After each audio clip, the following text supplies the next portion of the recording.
그리고 신학의 기틀을 잡아주는 데 있어서 예배학만큼 중요한 게 없단 말이에요. 그러니까 여러분들이 그런 마음으로 예배학을 공부했으면 좋겠습니다. 제가 몇 년 전에 교단 그 영성대회에 이렇게 참석을 했더니 사람들이 구름대같이 모였어요. 그런데 맨 위에 굉장히 높은데, 강대상보다 더 높은데 차를 2대를 세워놨더라. 경품으로 내걸었어요. 그래서 많은 사람들이 그것 위에도 경품이 수십 가지니까 왔어요. 그 이후에는 제가 영성대회에 참석하지 않았는데, 우리 노회에서도 영성대회를 이제 합니다. 이게 아는 사람은 아시겠지만, 그런데 그 목표를 잘 잡았어요. 그 신학생들을 돕고 개척교회를 돕고 그런 중심으로 목표를 이렇게 세우는 것을 참 감사하게 생각을 해요. 무슨 얘기를 제가 예배학 소도에 하려고 하느냐면, 우리도 모르는 사이에 설교에서도 잠깐 그 말이 나왔는데, 예배 중심이 누가 될까요? 오늘 한국교회 많은 주의 종들이, 예배자들이 자기도 모르는 사이에 예배의 주인공이 설교자가 되고 예배의 주관자가 되어버려요. 누가 되어야 됩니까? 하나님이 되어야 되거든요. 하나님이 기뻐하시는 예배, 하나님이 원하시는 예배, 하나님이 좋아하시는 예배, 이 예배가 그런 예배가 끝없이 질문해야 됩니다. 아멘. 그리고 우리가 예배를 드리기 전에, 설교를 하기 전에, 하나님 저는 아무것도 아닙니다. 저는 정말 악하고 파렴치한 존재입니다. 하나님이 돕지 않으시면 저는 아무것도 할 수 없습니다. 한마디도 할 수 없습니다. 하나님 도와주셔야 됩니다. 아멘. 그렇게 전적으로 성령을 의지하고 하나님을 의지하고 예배하고 설교자가 되어야 돼요. 아멘. 그렇지 못하면 설교의 주인공이 사람이 돼요. 찬양대가 되고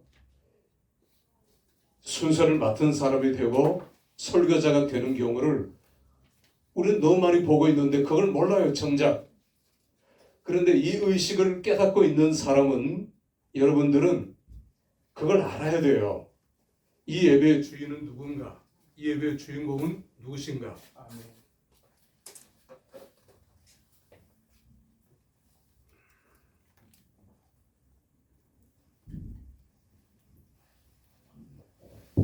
누가 기뻐하는 예배를 내가 지금 드리고 있는가?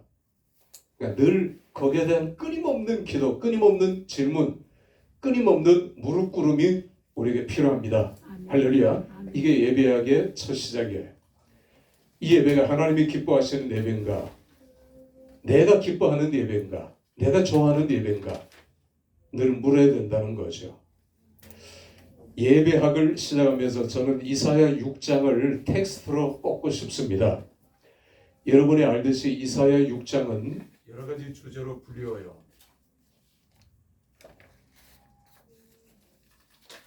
이게 배터리가 되었다 안 됐다. 배터리가 끝난 거야?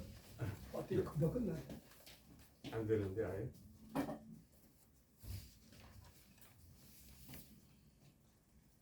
됐다. 하나 둘 셋 넷. 됐다 안 됐다. 네. 그냥 해볼까요? 자, 뭐 그냥 은혜로 우리가 합시다. 이사야 6장은 이사야의 소명장, 우리가 흔히 그렇게 부르기도 하지만, 그때 왕은 누구였습니까? 이사야의 친척 우시야였죠. 우시야.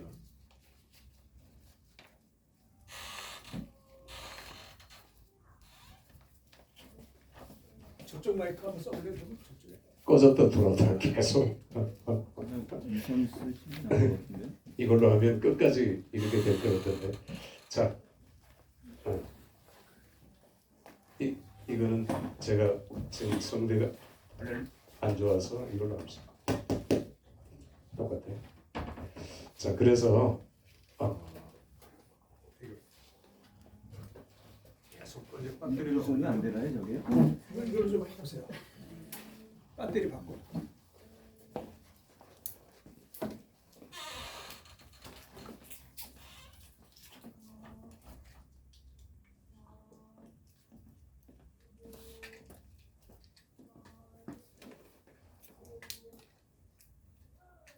뭔 소리야?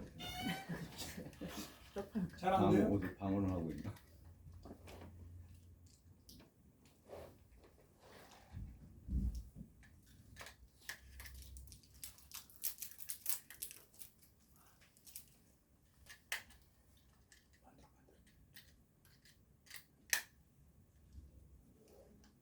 어, 그거 눌러야지. 어.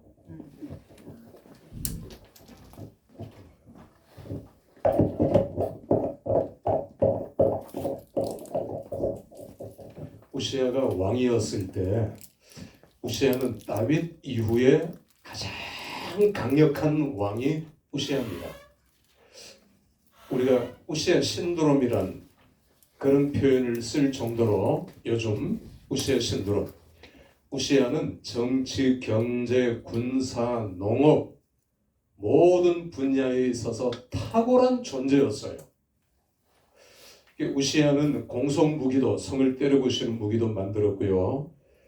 그 전에는 비가 안 오면 농사를 못 지었는데 우시아는 전천후 저수지를 만들어서 1년 내내 농사를 지었고요. 상업, 무역, 우시아는 참 대단한 그런 왕이었어요. 어쩌면 다윗을 넘어서는 우리 옛날에 고구려 광교토왕 같은 왕이 우시아였어요. 그래서 백성들은 하나님이 안 보인 겁니다. 누구만 보였어요? 우시아가 다 해결해 주니까 우시아가 전지전능한 거예요. 위대한 왕입니다. 우시아가 다 해결해 주었어요. 그러니까 우시아는 무소불능한 존재예요. 이사야도 그래서 내 친척이니까 성전에 들어갔을 때 그때 우시아가 죽었어요.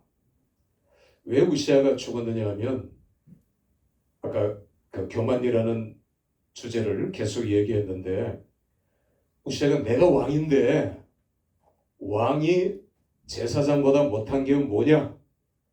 내가 예배를 제사를 주관하겠다. 제사장들 용맹한 80명이 몸으로 막았었지만 우시아는 그들을 다 끌어내게 했습니다. 내가 왕인데, 내가 우시아인데 내가 못할 게 뭐가 있느냐? 이게 우시아의 교만이었어요. 그리고 우시아가 분향을 하는 즉시에 어떻게 됐습니까? 하나님이 문둥병으로 그의 말을 치셨어요. 다들 두려워 떨었죠. 벌벌벌벌 떨었죠. 하나님의 살아계심, 하나님의 역사하심, 하나님의 진도하심을 목도했거든요. 그리고 우시아는 왕 노릇을 할 수 있었어요, 없었어요? 문둥병자가 됐는데 왕 노릇을 할 수 없었죠. 그 아들 요담이 왕이 되고 우시아는 섭정을 했어요. 발을 치고 뒤에서 요담을 조정했어요. 그리고 문둥병이 악화되어서 우시아는 하나님이 데려가셨어요. 자, 어쨌든 우시아가 죽었다는 건 백성들에게 충격이죠. 충격입니다. 위대한 우시아가 죽었다. 그래서 이사야도 절망에 빠져서 성전으로 이제 올라간 겁니다. 아주 복잡한 마음을 갖고 성전의 높은 보좌에 이사야가 생각할 때 우시아가 앉아 있어야 되는 것 같이 느꼈어요. 왜? 우시아가 전능하니까. 모든 문제 해결해 줬으니까. 그런데 성전이 아주 안개가 낀 것 같이, 그리고 하나님의 임재가 그 성전 안에 임하는 것 같이 그렇게 여겨지면서 우시아가 눈을 들어 성전 맨 위에 보좌를 바라보니까 거기 누가 앉아 있었습니까? 하나님이 앉아 계셨던 거예요. 이사야가 자기가 회개했습니다. 화를 다 나요. 우시아가 앉아 있는 줄 알았어요. 우시아가 전지전능하니까 하나님 앞에 기도할 필요도, 하나님 앞에 예배할 필요도 별로 없었어요. 그런데 하나님이 앉아 계셨단 말입니다. 예배의 가장 중요한 요소는 뭘까요? 하나님의 임재예요. 하나님의 임재. 목사나 성가대나 모든 것들이 교회가 부족하고 연약해도 우리는 성도들에게 끊임없이 대시해야 합니다. 예배를 통해서 하나님의 임재를 체험할 수 있도록 아멘. 기도부터 아멘. 하나님의 임재를 체험하고 돌아가면 예배에 성공하는 겁니다. 아멘. 하나님의 임재를 체험하지 못하고 그냥 왔다가 간다. 그냥 누구 만나고 간다. 밥 먹고 간다. 예배 실패자예요. 그러니까 목사는 끊임없이 성도들에게 도전해야 됩니다. 예배를 통해서 하나님의 임재를 체험할 수 있도록 아멘. 기도 준비하고 찬양 준비하고 모든 준비에 소홀함이 없도록 하나님의 임재를 하나님이 여기 계심, 하나님이 우리와 함께 하심, 아멘. 하나님의 역사하심을 체험할 수 있도록 아멘. 예배를 통해 설교자를 통해 하나님의 음성을 들을 수 있도록 아멘. 그게 설교자의 책임이에요. 아멘. 여러분들이 예배를 돕는 자, 기도든지 찬양이든지 헌금위원이든지 기도해야 돼요. 하나님의 임재를 이들이 체험할 수 있도록 아멘. 하나님의 임재를 저들이 느낄 수 있도록 하나님의 임재가 무엇보다 중요한 겁니다. 이사야가 하나님의 임재를 체험했어요. 그리고 이사야가 발견한 것이 사명이에요. 그전에는 선지자 노릇만 한 겁니다. 그런데 이제 사명을 발견했어요. 아멘. 내 입술을 찢어주세요. 회개의 영이 터져 나오는 거죠. 아멘. 내 입술을 찢어주세요. 주여. 어디를 가든지 나를 보내시옵소서. 내가 가겠나이다. 아멘. 비전과 사명을 발견한 겁니다. 하나님 뭐라 하셨어? 이사야에게 너 가봐야 안 돼. 아무도 네 말을 안 들어. 아무도 설교 안 들어. 아무도 안 돌아와. 그래도 가겠느냐? 이사야가 뭐라고 했어요? 주여 내가 여기 있사오니 나를 보내주시옵소서. 할렐루야. 이게 사명이에요. 이게 비전이에요. 아멘. 주님이 가지 말라 해도 너 가도 안 된다 해도 너 가도 사람들이 안 들을 거라 해도 주님 그래도 가겠습니다. 아멘. 그래도 보내주십시오. 아멘. 네. 주여. 이게 사명이고 이게 비전이잖아. 아멘. 하나님께서 새로운 비전을 보여주셨어요. 상수리 나무가 다 부러지고 다 잘라지고 밭나무가 다 잘라져도 거기에 새 순이 돋아날 것이다. 새 순은 멀리서는 누구를 가리킵니까? 예수 그리스도. 예수 그리스도 장차 오실 메시아. 가까이로는 우리나라가 바벨론에게 망하지만 그러나 하나님께서 은혜를 베푸셔서 다시 돌아오게 하실 것이다 아멘. 라고 하는 비전과 환상을 이사야가 보게 돼요. 아멘. 아멘. 그래서 이사야 6장이 제일 중요한 겁니다. 예배하기에 있어서 적어도 저는 그렇게 여러분들에게 가르치고 싶고요. 자, 언제가 제가 강의 중에도 예배의 첫 번째 요소가 뭐냐 하면 예배의 첫 번째 요소는 다 같이 엔카운터 엔카운터. 혹은 엔카운팅. 예. 엔카운터는 부딪히는 겁니다. 하나님과 내가 부딪히는 게 예배예요. 하나님의 영과 내 영이 부딪히는 것이 예배입니다. 그래서 나는 꼬꾸라지고 나는 회개하고 나는 거기서 하나님의 음성을 듣고 사명을 받고 돌아가는 자가 예배의 성공자예요. 그러니까 엔카운팅, 엔카운터가 없으면 안 돼요. 설교에도 좀 부딪혀야 돼요. 내가 말씀대로 살지 못한 것에 대해서 부딪혀야 되고요. 기도자의 기도를 들을 때도 하나님의 임재를 내가 체험할 때도 늘 하나님과 내가 부딪히고 내가 무릎을 꿇어야죠. 아멘. 하나님이 회개합니다. 주여. 자복합니다. 하나님이 용서해 주세요. 제가 잘못했습니다. 범죄했습니다. 엔카운터, 엔카운팅이 무엇보다 중요합니다. 하나님의 영과 내 영이 확 부딪혀서 내가 꼬꾸라지면서 회개가 터져 나오는 거예요. 아멘. 주님 바로 살겠습니다. 주님 원하시는 삶을 살겠습니다. 주님 기뻐하시는 삶을 살겠습니다. 이게 예배의 성공자예요. 할렐루야. 아멘. 그래서 엔카운터, 엔카운팅이 있어야 된다. 자, 두 번째는 뭘까요? 두 번째는 오퍼링입니다. 오퍼링은 드리는 거예요. 하나님과 부딪혔죠. 하나님을 만났죠. 그 다음에 뭘 드립니까? 내 몸을 드리는 거죠. 내 몸과 음성과 지혜와 내 모든 것들을 재물까지 하나님 앞에 드리는 것이 두 번째 예배의 요소예요. 다 드리고 싶죠. 우리가 은혜를 받고 하나님을 체험하고 하나님의 임재를 느끼면 정말 다 드리고 싶어요. 아멘. 아낌없이 오퍼링 하게 됩니다. 이게 두 번째 예배예요. 세 번째 예배의 성공자는 리시빙입니다. 뭘까요? 리시빙, 받는 거예요. 뭘 받습니까? 은혜를 받죠. 사명을 받죠. 아멘. 주님의 말씀하시는 귀한 주의 음성을 내가 듣지요. 그래서 죽어가겠습니다. 이게 나오는 거죠. 그 예배에서부터 시작된다는 겁니다. 아멘. 아까 선교사가 그 사모님이 용서합니다. 누가 그렇게 할 수 있겠어요? 은혜를 받으니까, 하나님을 체험했으니까, 하나님을 만났으니까 그게 가능한 거예요. 아멘. 자, 예배 3요소 다시 다 같이 엔카운터, 엔카운터. 어퍼링, 어퍼링. 리시빙 리스펙. 받아야 돼요. 받고 돌아가야 돼요. 은혜를 받고 돌아가야지, 사명을 받고 돌아가야지, 능력을 받고 돌아가야지, 권능을 받고 돌아가야지. 아멘. 그거 안 받고 우리가 예배에 돌아간다 그러면 예배 실패자가 되는 거예요. 하나님을 만나는 건 펑하고 하나님이 산신령같이 나를 내려오고 그거 아니지 않습니까? 내 마음에 혹은 저 깊은 저 속에서 유대인들은 늘 가슴으로 하나님을 만나고 하나님의 음성을 들었다 했죠. 투미가 아니라 인미라 했어요. 인미. 하나님 내 속에 강력하게 부딪히는 겁니다. 내 심장을 때리는 겁니다. 아멘. 이게 예배라는 말이에요. 그렇지 않고 그냥 와서 예배 드리고 뭐 내가 와서 교회 뭐 회개하고 봉사하고 회개 개선하는 거 성가대하고 그게 예배의 본질, 예배의 요소가 아니라는 것입니다. 자, 저는 오늘 이 시간에 예배를 몇 개를 나누어서 하려고 해요. 첫째 시간에. 자, 첫 번째는 모세를 기준으로 하겠습니다. 모세 이전 예배. 모세 이전은 창세기부터 얘기를 해야 되겠죠. 자, 가인은 예배 실패자입니다. 여러분, 이거 기복신앙이 아니에요. 누가 성공합니까? 예배자예요.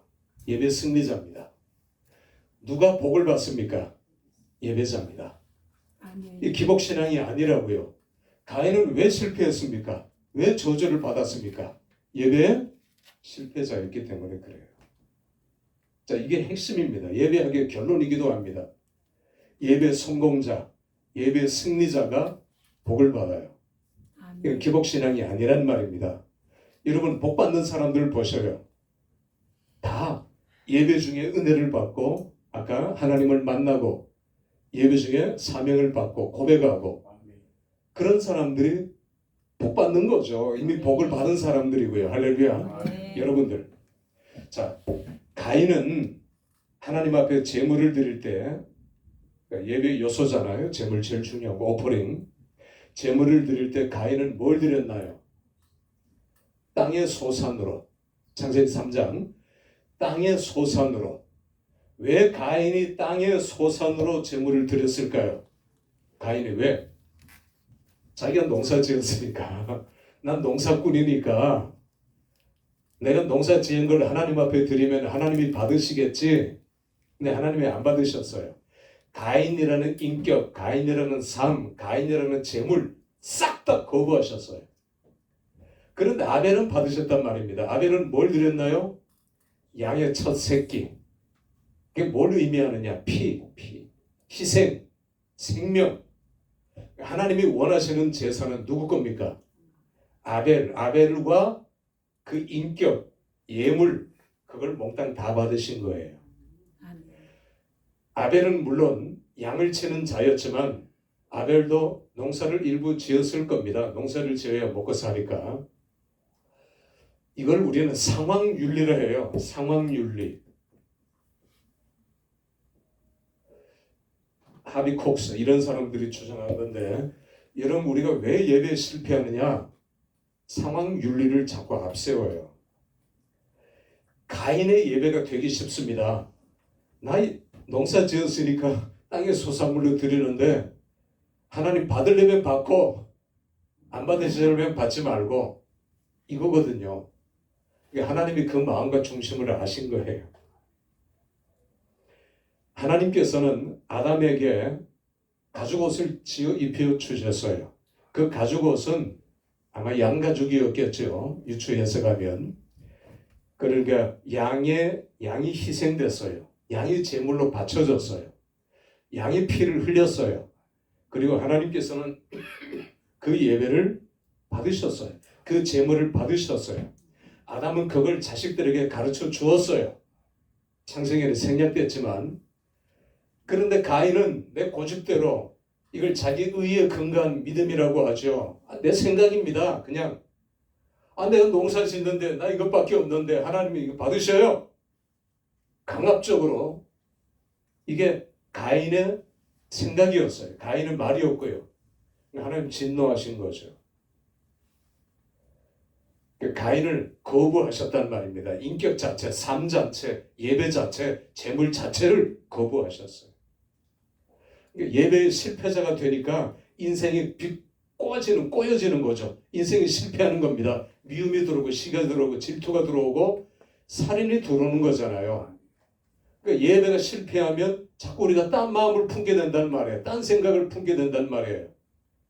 우리는 늘 상황윤리에 빠집니다. 하나님 제가 오늘 시간이 없어서 오늘은 4부 예배, 다음 주에는 1부 예배, 직장 가야 되니까 이런 식으로 이게 교회가 목사님이 잘못한 것일 수도 있지만 교인들의 편의를 위해서 그렇게 한 것일 수도 있지만 정작 교인들은 상황윤리에 자꾸만 유혹이 돼요. 오늘 시간이 없으니까 내가 이 시간밖에 안 되니까 오늘은 오후 예배만 드려야지. 자꾸 오늘은 돈이 없으니까 미리 준비 안 한 것에 대한 잘못이 내게 있잖아요. 그런데 자꾸만 상황윤리에 빠져요. 여러분 평생 이 상황윤리는 우리를 유혹합니다. 이걸 이겨내야 돼요. 아멘. 이걸 이겨내서 하나님 앞에 드려지는 산제사, 산 예배가 되지 않으면 날마다 우리는 예배에 실패할 수밖에 없어요. 이건 중요합니다. 굉장히 중요합니다. 상황윤리. 자, 뒤로 쭉 내려가서 사울이 지금 블레셋과의 전면전을 벌이려고 여기 군사들 다 대동했고 저쪽에 군사들 쫙 펼쳐졌어요. 자, 맞붙는 겁니다. 그런데 전쟁에 앞서서 뭘 해야 됩니까?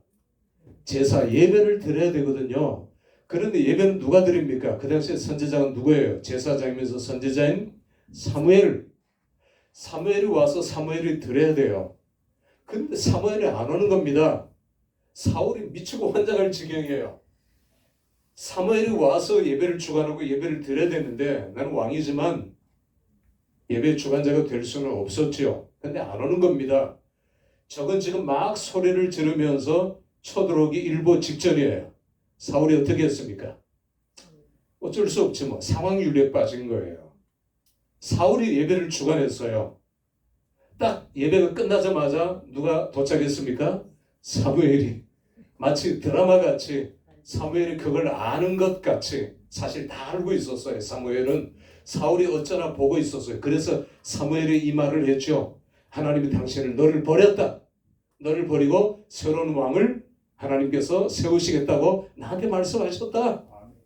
상황윤리에 빠졌고 실패한 거예요. 자기 의에 근거한 믿음. 여러분 우리는 어떻습니까? 이거 조심해야 돼요. 늘 두렵고 떨림으로 설교자는 설교하기 전에 뒹굴어야 돼요. 하나님 저 아무것도 아닙니다. 하나님 도와주시지 않으면 저 한마디도 할 수 없습니다. 그러니까 하나님 말씀하시는 겁니다. 저를 도구로 써주십시오. 설교 중에도 그 얘기 했거든요. 이게 올바른 예배자의 자세예요. 아멘. 내가 할 수 있다. 뭐 나 원고 안 봐도 할 수 있지. 내가 쇼맨십을 발휘하면 사람들이 다 꼬꾸러지고 오늘은 부흥회 같이 해야지. 오늘은 성도들 꽉꽉 눌러야지. 오늘은 누굴 치나? 장로를 칠까? 자꾸 이렇게 인본주의적인 생각으로 특히 우리가 집회를 할 때 또 다른 교회 가서 설교를 할 때 더 조심해야 돼요. 그리고 늘 설교자는 모든 예배자는 그래서 교회가 어느 정도 되면 예배 전에 1시간 전에 예배자들이 모입니다. 모여서 기도하고요. 통성으로 기도하고 자기가 맡은 순서에 대해서 하나님의 도우심을 힘입고 간절히 그렇게 기도해요. 아멘. 그렇게 기도 안 하면 안 돼요. 여러분 우리 신학교가 지금 열악한데 가령 이제 반주기가 있다 합시다. 반주기. 그럼 반주기의 도움을 받을 수 있죠. 반주기. 그런데 우리는 무반주로 사실은 지금은 해야 돼요. 반주기가 없고 무반주로 지금 해야 합니다. 어떤 때는 무반주가 더 은혜로워요. 이건 두 번째 시간에 제가 할 텐데 그 모든 예배를 돕는 자들, 그러니까 내가 부각되어서는 안 된다니까. 하나님이 드러나시도록 하나님을 높이시는 그런 예배가 될 수 있도록 다 무릎 꿇고 기도하고 예배. 그래서 웬만한 교회는 중소교회 이상부터 예배위원들이 예배 전에 모여요. 뭐 3부 예배 전에 모이든지 2부 예배 전에 모이든지 1부 예배 전에 모이든지 그렇게 모여서 예배에 대한 준비를 당연히 합니다. 안 그러면 나도 모르게 내가 드러나거든요. 그러니까 예배 드리는 시간 전에 우리는 철저히 자기 자신을 돌아보는 게 필요해요. 그러니까 여러분 앞으로 이런 생각을 가지고 예배를 드려야 돼요. 아멘. 또 예배를 드릴 때 자연스럽게 사회자가 없다라는 생각을 해야 돼요. 그러니까 우리도 여러분들이 예배학을 안 들었으면 모르지만 기도할 사람은 미리 나와서 찬양 마지막 절 할 때 여기 앉아 있어야 돼요. 그리고 사회자가 이제 찬양이 끝나면 누가 기도하겠습니다. 그 말 하면 안 돼요. 그 말 하면 교인들은 또 이제 이게 다시 말하면 예배가 물 흐르듯이 안 되는 거예요. 자꾸만. 그러니까 예배는 사회자 없이 할 수 있는 것 같이 그러니까 기도자가 나와서 기도하고 기도 끝나면 바로 사회자가 이렇게 나와서 물 흐르듯이 자연스럽게 해야지. 아무개 집사님 기도하시겠습니다. 그럼 집사님이 저 뒤에서부터 뚜벅뚜벅 걸어 나오면 교인들이 고개 숙이고 이렇게 기도하거나 아니면 어떤 사람은 집사님 나올 때까지 쳐다보잖아. 그건 무슨 예배예요? 그건 잘못된 예배거든. 그러니까 예배를 우리가 어떻게 하나님이 기뻐하시는 예배, 하나님의 주인이 되시는 예배, 우리는 철저하게 엑스트라로서 준비를 해야 되는. 설교서도 마찬가지. 누가 나와서 성경 봉독하겠습니다 할 필요도 없어요. 성경 봉독자는 미리 딱 스탠바이 하고 있어야 돼요. 설교자도 스탠바이 하고 있다가 딱 사회자가 곧 끝나면 바로 나와서 기도를 하든지 설교자가 설교를 바로 이어나가야지. 아무개 목사님 나와서 설교하시기 뜸을 들이면 안 된단 말이에요. 그러니까 예배는 물 흐르듯이 자연스럽게 사회자가 없는 것 같이 하나님을 높이는데 우리가 집중해야지.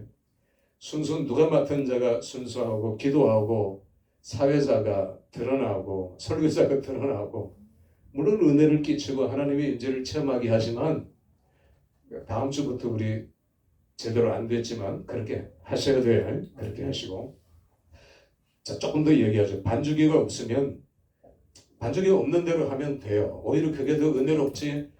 반주기 이게 서툰 사람이 사회자가 바뀌고 혹은 목사님이 하더라도 이게 반주가 제대로 안 들리면 굉장히 어색하고 침묵이 있을 수 있고 교인들이 그 순간에 딴 생각하고 은혜가 깨져버리는 겁니다. 예배 흐름이 깨져버리면 그 책임은 사회자한테 있어요.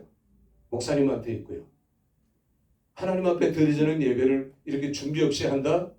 이건 큰 죄를 범하는 거거든요. 두렵고 떨리는 마음으로 준비를 해야 돼요. 그래서 반주기 없이 개척교회에 있으면 반주기 없이 하셔도 되고 반주기가 있으면 몇 장 한 장 딱 끝나고 그 다음에 또 몇 장 하겠습니다 하면 또 텀이 있잖아. 그 시간에 교인들은 또 딴 생각할 수 있고 우두커니 있을 수 있잖아요. 그런 경우에는 한 곡을 반복해서 할 수 있어요.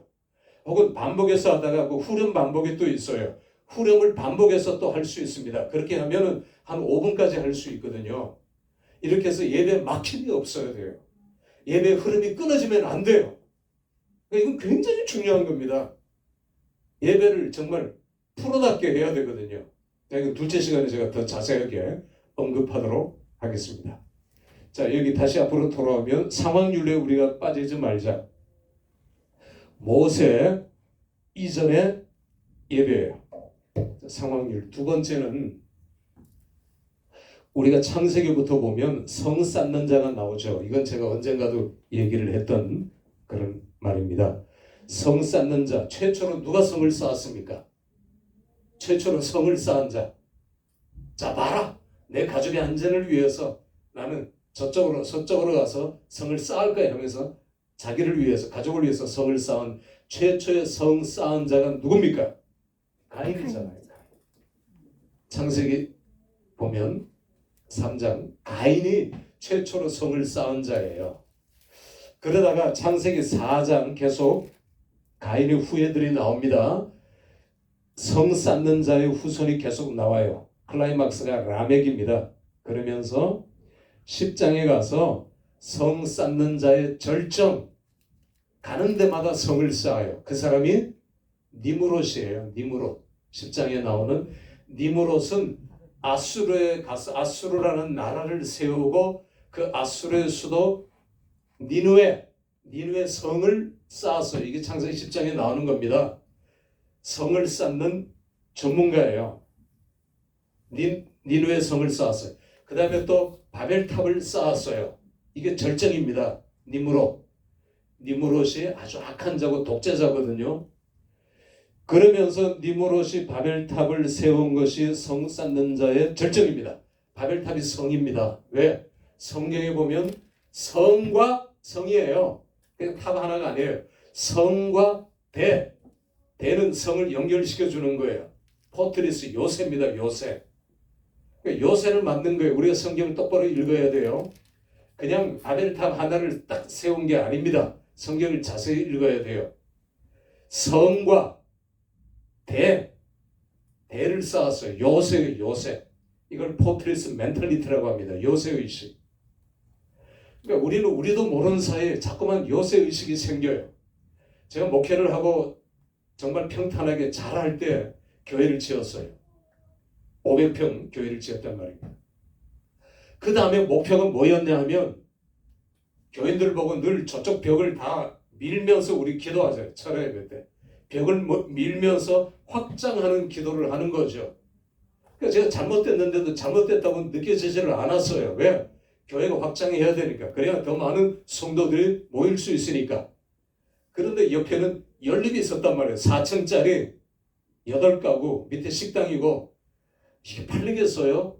한 사람 한 사람 다 돈을 주고 설득해야 되는데 교회가 사겠다 그러면 돈을 더 올릴 거 아닙니까? 불을 보듯이 뻔하잖아요.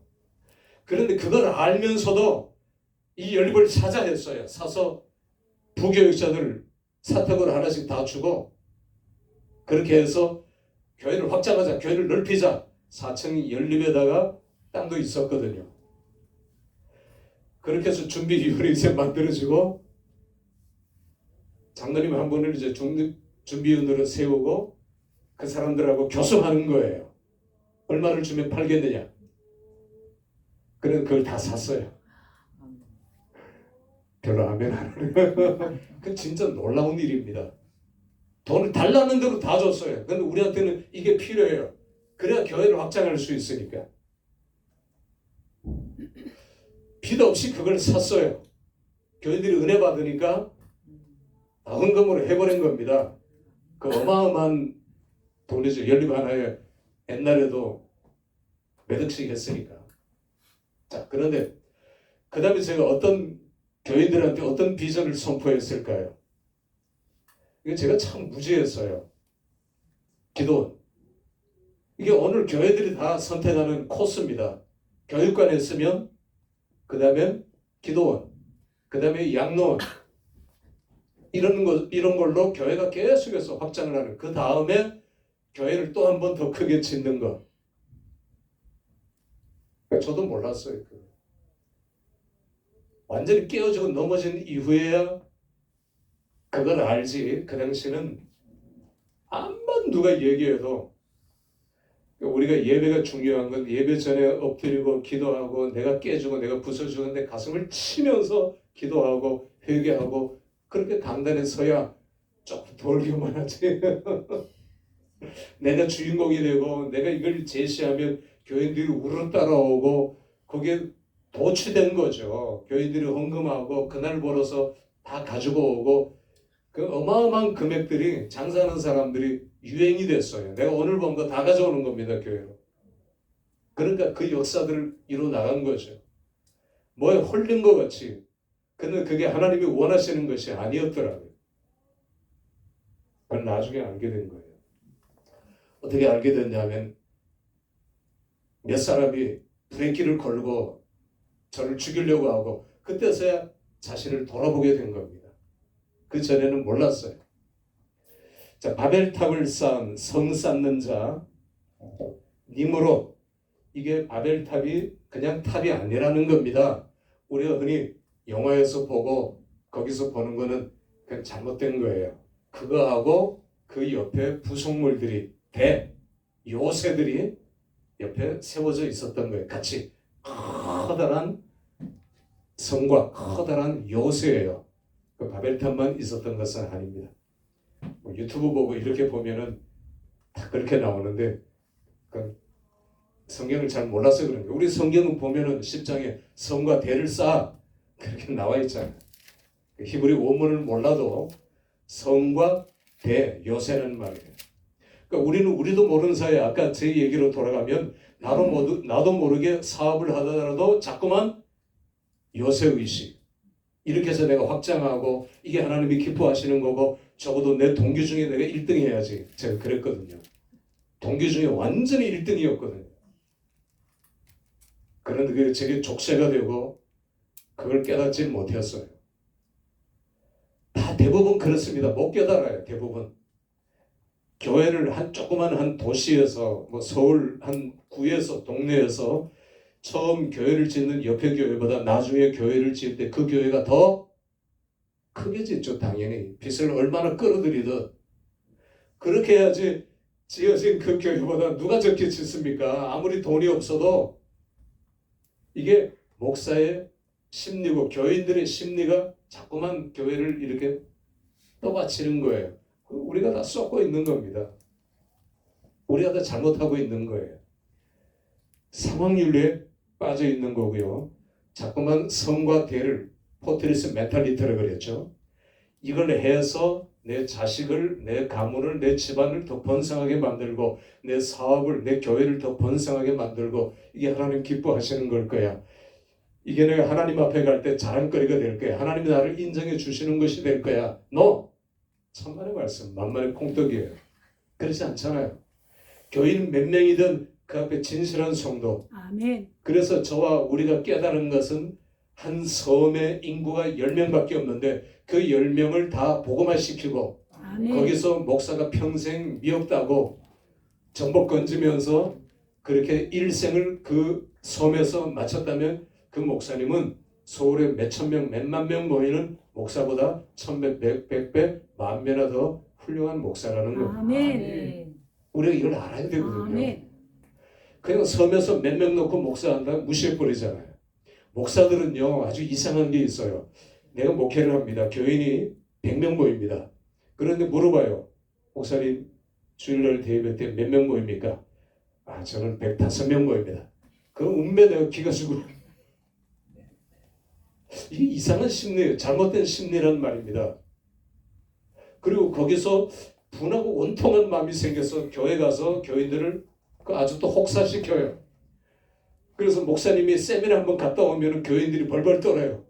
세미나 가가지고 뭐 한 건 들고 와가지고 여러분 참 이 얘기는 죄송한데 이상하게 한국 교회가 그런 풍토에 물들어 있어요. 목사님 뭐 하나 들고 와가지고 교인을 못 살게 구는 겁니다. 괴롭히는 겁니다. 또 뭐 하자 그러는 겁니다. 그럼 교인들은 이게 은혜가 되면 좋겠는데 은혜가 안 되면 그것만큼 주고 싶은 게 없잖아요. 괴롭고 힘든 게 없잖아요. 오늘 밥을 싸고 다음 주에 밥을 산다 그러니까 제가 양심이 찔리더라고요. 나는 저렇게 못하는데 참 은혜가 크구나. 은혜를 많이 받았구나. 성 쌓는 자 님으로. 자 그러면서 반대로 4, 5장, 10장, 11장 단 쌓는 자가 나오죠. 예배하는 자, 필그림 멘탈리티라고 그러죠. 순례자의 노래, 순례자 의식. 자 그러면서 단 쌓는 자가 성공자가 노아가 나오죠. 노아. 그래서 노아가 인류 두 번째 조상이 되는 거예요. 성공적으로 예배하잖아요. 성공적으로 단을 쌓잖아요. 하나님과 피언약을 맺잖아요. 노아가 그래서 대단한 겁니다. 아멘. 예배 성공자예요. 그리고 예배 성공자의 절정이 누굽니까? 니무롯에 대적하는 자, 반대되는 자. 아브라함이잖아요. 아브라함. 아직까지는 아브라함입니다. 아브라함이 본토 친척 아비 집을 떠나 가나안의 세겜에 갔잖아요. 세겜은 우상숭배의 본거지. 우상숭배의 본부란 말입니다. 거기서 아브라함은 소리 높여서 소리를 질렀어요. 여호와 이름을 높이 불렀어요. 여호와를 찬양한 겁니다. 그건 목숨 걸고 하는 거예요. 다른 옆에 사람들 죽이겠다고 하는 겁니다. 아브라함은 그런 생명의 위기를 느끼면서도 예배를 선포하고 하나님의 이름을 높이 불렀어요. 그러니까 에노스가 창세기 4장 26절에 보면 여호와 이름을 불렀더라 그랬죠. 가인이 실패했어요. 예배에. 이걸 에노스가 예배 성공으로 바꿨어요. 하나님의 이름을 불렀더라. 예배 성공자로 바뀌어진 겁니다. 그리고 가장 위대한 아브라함이 생명 걸고 예배를 선언하고 예배를 선포하고 예배의 성공자가 된 거예요. 아멘. 그래서 아브라함이 복의 근원이 된 거예요.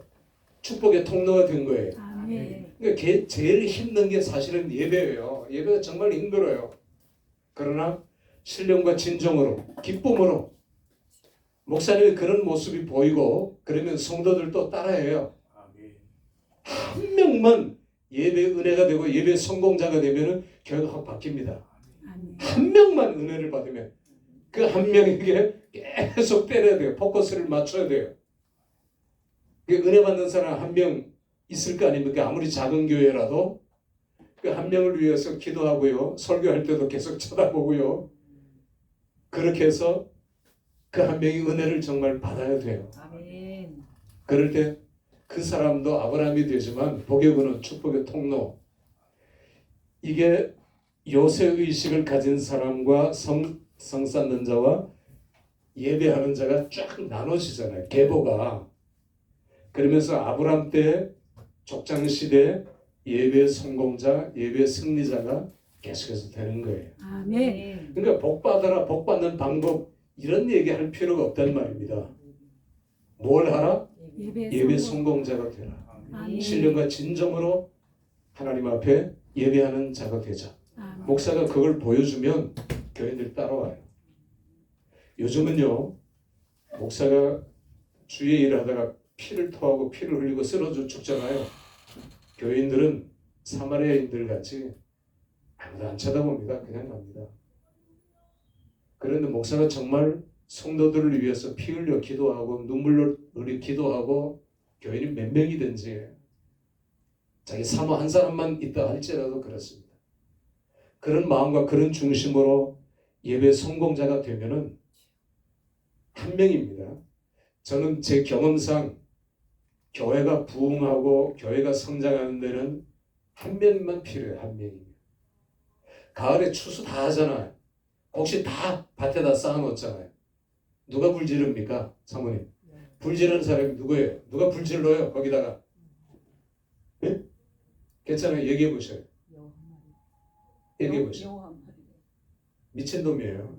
제가 얘기해 죄송하지만 미친놈이 불 지른다고 머리에 정상적인 사람이 불 안 지르잖아요.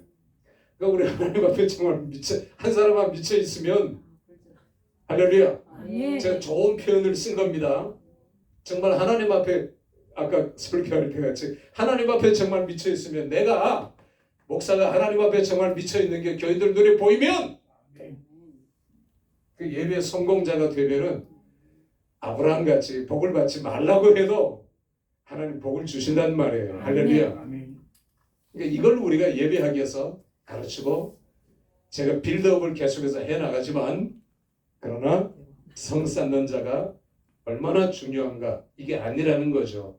단 쌓는 자 죽어도 단을 쌓고 때려 죽어도 단을 쌓고 그러니까 옛날에 우리가 보면은 저도 이게 옛날 얘기지만 교회에 왔는데 남편이 예배에 와서 자기 부인 머리채를 질질 끌고 그렇게 나갔어요. 그런 경우도 있었어요. 그런 교인들이 그거 안 말려야 됩니다. 말리면 안 돼요. 더 큰 싸움이 일어나요.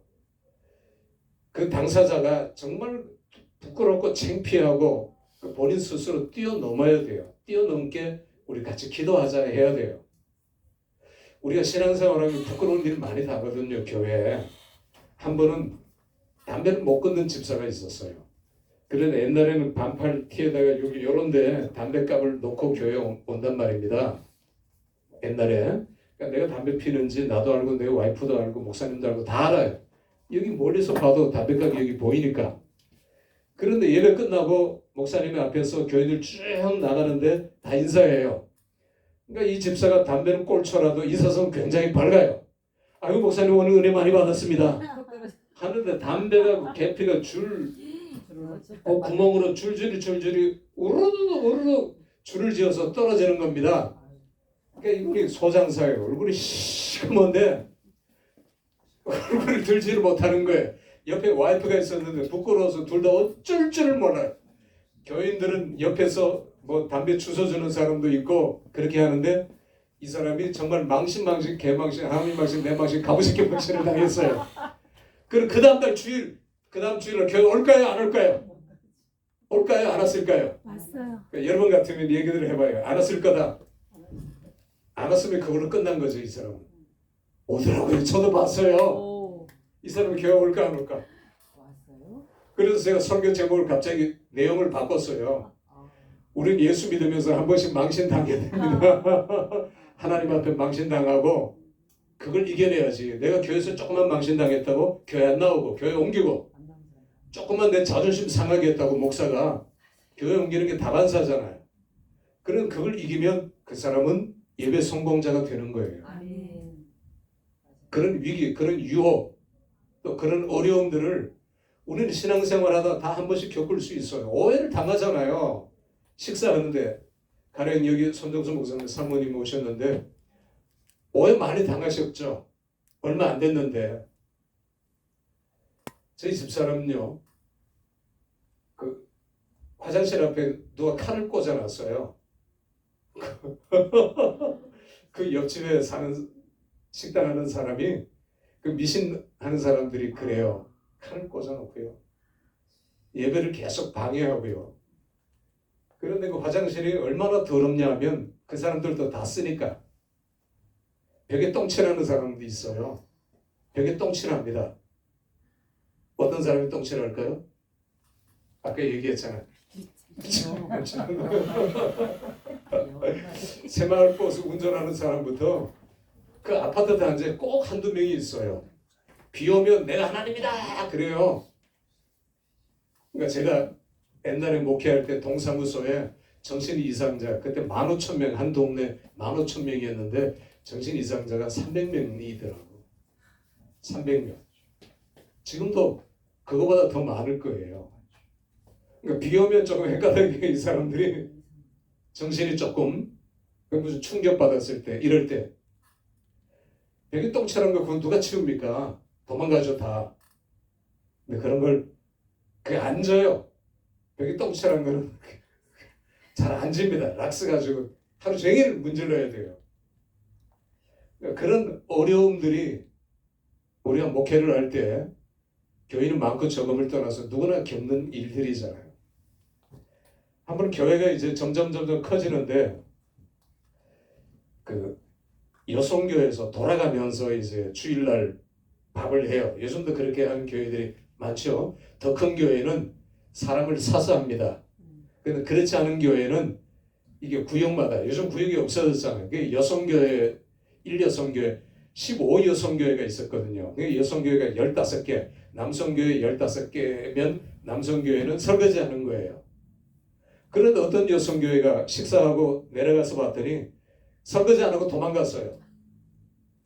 그러니까 일주일 내내 쥐가 교회 지하에 들어와서 식당에 들어와가지고 쥐가 아주 그 난리 부르스를 치는데 그대로 두라 했어요. 그대로 두라.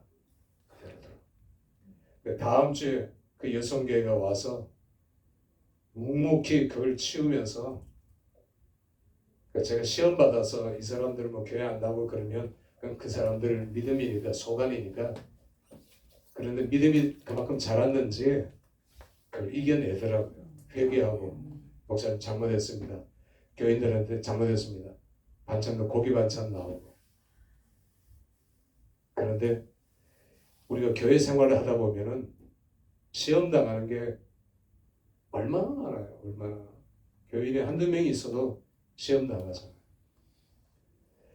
늘 우리가 예배 엑스트라 예배 중심의 그 역할을 하지 않으면 안 된다. 시간이 조금만 더 하죠. 한 10분만 더 하겠습니다. 자, 이제 세 번째 세 개로 나누겠어요. 바벨론 포로. 자, 두 번째 이제 솔로몬이 1천 번제를 어디에 드렸는지 아세요?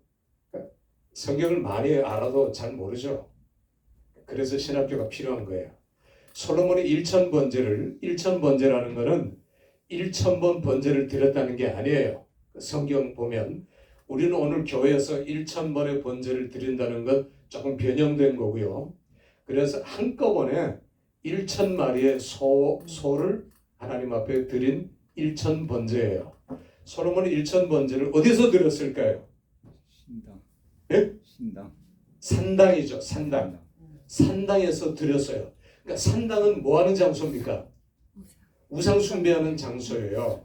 대대로 이스라엘 백성들이 광야에서 들어와서 바알과 언약을 맺으면서 하나님과 멀어지고 이 사람들이 산당을 짓고 산당을 만들고 산당에서 예배를 드렸어요. 그러니까 산당은 우상 숭배하던 장소인데 거기서 하나님 앞에 같이 예배를 드리게 되는 겁니다. 이건 혼합주의라 그래요. 싱크리티즘.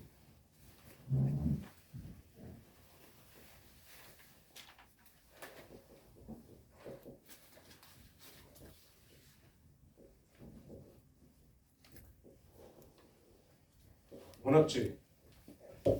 바알도 믿고 바알은 우상이고 돈이거든요. 돈, 물질.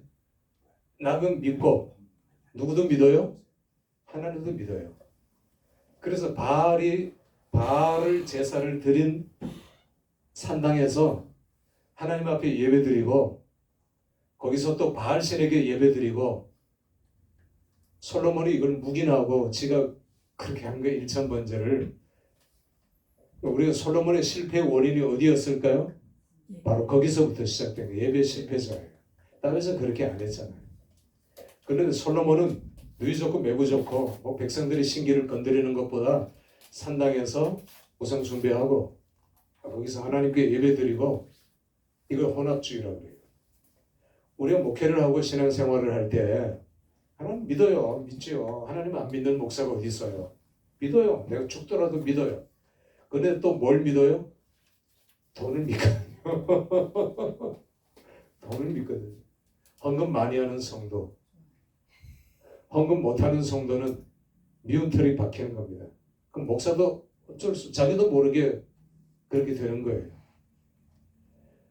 그 헌금위원들이 다 이제 결제하고 목사님한테 최종 당회장한테 사인을 받거든요. 그럼 목사는 이제 저는 안 보고 그냥 사인했습니다만은 보통 보잖아요. 누가 헌금을 많이 하고. 안 보려고 하지만 어쩔 수 없이 알게 돼요. 또 교인들이 계속 입단속을 시키는데도 11조 1,000만 원 하는 사람이 있었다고요. 11조 1,000만 원 하는 사람. 그러니 그 사람 교회 오면은 교인들이 확 그냥 왕대접을 해요. 시험 들까봐. 그런데 그게 누구 잘못인지는 모르는데 결국은 교회를 떠나게 되더라고요. 사람을 세우고 집사님이 최고야 자꾸 이렇게 해버리면 나도 모르게 100이면 100다 교만하게 돼요. 사람이기 때문에 어쩔 수 없어요. 그래서 목사님이 최고야. 제가 목회를 잘한 건 아니지만 목사님 대통령 선거에 나가야 된대요. 옛날에 교회가 막 부흥하고 그러니까. 그래서 제가 그 자리에 엎드려서 회개했어요. 교인들이 나를 이렇게 생각하는 거야. 아까 우시아 신드롬 같이 우시아는 전능이에요. 다 잘해. 하나님 앞에 기도할 필요가 없어요. 하나님이 안 보이는 거예요. 자, 그래서 솔로몬이 잘못한 게 뭐 처첩들을 1,000명을 두고 뭐 우상 숭배하고 그게 아니라 산당에서 1,000 번제를 드린 것부터가 솔로몬의 실패예요. 혼합주의. 우상한테 예배드리고 하나님 앞에 예배드리고 이걸 묵인했어요. 그래 다윗 때 와서 다윗이 예배를 드릴 때 기랏 여아림 작은 마을에 3만 명을 보냈어요. 다 보냈다고요. 레위 지파 노래하는 사람, 춤추는 사람, 뭐 소고 치고 악기 하고 하는 사람을 3만 명을 그 기럇 이하림 조그만 동네가 3만 명이 모인 축제가 없었다고요. 다윗이 그렇게 했어요. 뭘 모시고 오려고요? 언약궤를 모시고 오려고. 언약궤. 언약궤가 얼마나 귀하고 소중한 거예요. 그런데 그걸 이렇게 지켜보던 미갈이 조롱했어요. 다윗이 춤을 추니까 저 미천한 자가, 자기는 공주잖아요. 다윗은 목동 출신이잖아요. 얕본 거죠. 저 비루한 자가, 저 미천한 자가 어디 하체를 드러내고, 하체 드러낸 건 아니에요. 안에 팬티는 입었으니까. 그 위에 옷을 이렇게 입었으니까. 다윗은 하나님 앞에 내가 어린아이 같이 뛰놀리라 했어요. 그건 정말 기쁜 예배자입니다. 성공하는 예배자, 춤추는 예배자예요. 하나님이 사무엘상 맨 마지막 절에 뭐라고 심판하십니까? 하나님께서 미갈의 태문을 막으셨다고 그랬어요. 그리고 다윗은 승승장구하게 하셨더라. 이게 예배 성공자예요. 그러다가 우사 때문에 언약궤가 넘어지고 다윗이 제사장들을 보내서 어깨에 메고 오게 하고 다윗이 두렵고 떨리는 마음으로 회개하고 하나님께서 그걸 보시고 다윗과 다윗 언약을 세운 거 아닙니까? 위대한 다윗이 세워진 거잖아요. 이거거든요. 이게 중요하거든요. 밥 먹으러 가야 되니까 그만하고 기도하세요. 하나님 감사합니다. 부족한 종이 예배하기에 대해서 말씀대로 살려고 또 가르치려고